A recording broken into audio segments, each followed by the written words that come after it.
Hello বন্ধুরা, IPL 2024 প্রথম ফিরে যে 22 দিনের ম্যাচের শিডিউল ঘোষণা করেছিল বিসিসিআই, তার মধ্যে একটি উত্তেজনাপূর্ণ ম্যাচ হলো কলকাতার সাথে রাজস্থানের মধ্যে, যেখানে রাজস্থান জিতে নিয়েছে জস বাটলারের অসাধারণ ব্যাটিংয়ের জন্য।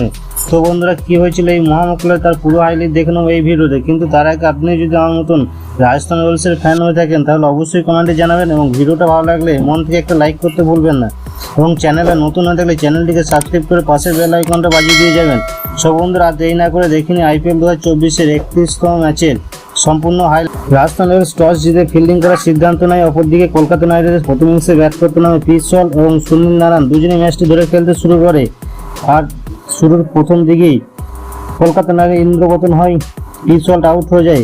আবিস খানের বলে 13 বলে মাত্র 10 রান করে এবং 1 ডাউনে ব্যাট করতে আসে অঙ্কুশ রঘুবংশী। আর 4 ওভার শেষ হতে না হতেই অঙ্কুশ রঘুবংশীকে হারিয়ে দেয় এবং 26 রান করে অঙ্কুশ রঘুবংশী ফিরে যায়। আর তারপর ব্যাট করতে আসে এইদিকে সুনীল নারায়ণ 29 বলে 100 রান করে ফেলে এবং কলকাতা রাইডার্স 10 ওভার শেষে 1 উইকেট হারিয়ে 100 রান করলো। এইবার আবার একটা উইকেট হারিয়ে গেল কুলদীপ সেনের বলে অঙ্কুশ রঘুবংশী 18 বলে মাত্র 30 রান করে আউট হয়ে যায় এবং সেকেন্ড রাউন্ডে ব্যাট করতে আসে শ্রেয়াস ক্যাপ্টেন, কিন্তু 11 ওভার শেষে 2 উইকেট হারিয়ে 110 রান করে কলকাতা নাইট রাইডার্স। ফের আবার একটা বড় ঝটকা কলকাতার, শ্রেয়াস আউট হয়ে গেল 7 বলে 10 রান করে মাত্র। তারপর ব্যাট করতে আসে অ্যান্ড্রে রাসেল, কিন্তু 13 ওভার শেষে 3 উইকেট হারিয়ে কলকাতা 133 রানে পৌঁছায়। এদিকে সুনীল নারায়ণ হাত খুলে চালাচ্ছে, 41 বলে 73 রান করে ফেলেছে এর মধ্যেই। আর বলতে বলতে সুনীল নারায়ণ 39 বলে 100 রান করে আউট হয়ে যায় এবং পরের ওভারে আবিস খানের বললে আউট হয়ে যায় অ্যান্ড্রে রাসেল 10 বলে 13 রান করে মাত্র। আর ব্যাট করতে নামে রিঙ্কু সিং এবং কলকাতা নাইট রাইডার্স 17 ওভার শেষে 4 উইকেট হারিয়ে 191 রানের একটি স্কোর করে। এরপর আবার 10 বোল্টে বলে কেকারে হেড হিটার ব্যাটসম্যান রানকে আউট হয়ে যেতে হয় 56 বলে 109 রান এবং ব্যাট করতে আসে ভেঙ্কটেশ আইয়ার। আর কলকাতা নাইট রাইডার্স 18 ওভার শেষে 5 উইকেট হারিয়ে 198 রান করে। এইবার লাস্ট ওভারে ভেঙ্কটেশ আউট হয়ে যায় এবং ব্যাট করতে আসে রমনদীপ সিং এবং কলকাতা নাইট রাইডার্স 20 ওভার শেষে 6 উইকেট হারিয়ে 223 রানের একটি টার্গেট দেয় রাজস্থান রয়্যালসকে। এবং অপরদিকে রাজস্থান রয়্যালসের সেকেন্ড ইনিংসে ব্যাট করতে আসে জস বাটলার ও যশস্বী জয়সওয়াল। আর শুরুতেই রাজস্থানের একটা বড় ঝটকা, যশস্বী জয়সওয়াল 9 বলে 19 রান করে আউট হয়ে যায় এবং 1 ডাউনে ব্যাট করতে আসে ক্যাপ্টেন সঞ্জু স্যামসন। আর 2 ওভার হতে না হতেই সঞ্জু স্যামসন আউট হয়ে যায় হার্ষিত রানার বলে 12 রান করে 8 বলে।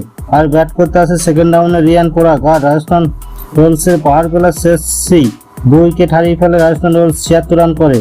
এইবার আবার একটা ঝটকা রাজস্থান রয়্যালসে হর্ষিত রানা বলে আউট হয়ে যায় রিয়ান পরাগ 14 বলে 34 রান করে। আর ব্যাট করতে নামে ধ্রুব জুরেল। রাজস্থান রয়্যালস 8 ওভার শেষে 3 উইকেট হারিয়ে 97 রান করে মাত্র। আর বলতে বলতেই আবার একটা উইকেট তুলে নেয় কলকাতা নাইট রাইডার্সের সুনীল নারায়ণ, ধ্রুব জুরেলকে ফিরে যেতে হয় 4 বলে 2 রান করে। আর ব্যাট করতে আসে রবীন্দ্রচন্দ্র অশ্বিন এবং রাজস্থান রয়্যালস 10 ওভার শেষে 1 উইকেট হারিয়ে 106 রান করে মাত্র। এইবার অশ্বিন আউট করে দেয় 11 বলে 8 রান করে এবং ব্যাট করতে আসে হেডমায়ার। আর 1 বলে 0 রান করে আউট হয়ে যায় হেডমায়ার। আর 1 বলে 0 রান করে আউট হয়ে যায় রাজস্থান রয়্যালসে 12 ওভার শেষে 6 উইকেট হারিয়ে 121 রান করে। আর ব্যাট করতে আসে রোবেন পাউল। অল্প কিছুক্ষণ খেলার পরেই রোবেন পাউল আউট হয়ে যায় 12 বলে 26 রান করে। আর ব্যাট করতে নামে 10 বোল্ট এবং রান আউট হয়ে চলে যেতে হয় বোল্টকে আবিস খানের বলে এবং রাজস্থান রয়্যালস 18 ওভার শেষে 8 উইকেট হারিয়ে 196 রান করে। এই ম্যাচটি জিততে নিতে হলে রাজস্থান রয়্যালসকে 12 বলে 28 রান করতে হবে। জস বাটলার হাত খুলে খেলতে শুরু করে দিয়েছে অলরেডি। আর এই ম্যাচটি জিততে গেলে 6 বলে 9 রান লাগবে লাস্ট ওভারে। Jos Buttler is the boss 55 বলে 104 রান করে ফেলল। বাটলার 60 বলে টোটাল 107 রান করে অপরাজিত থেকে রাজস্থান রয়্যালসকে এই ম্যাচটিকে জিত হাসিল করে দেয় কলকাতার কাছ থেকে।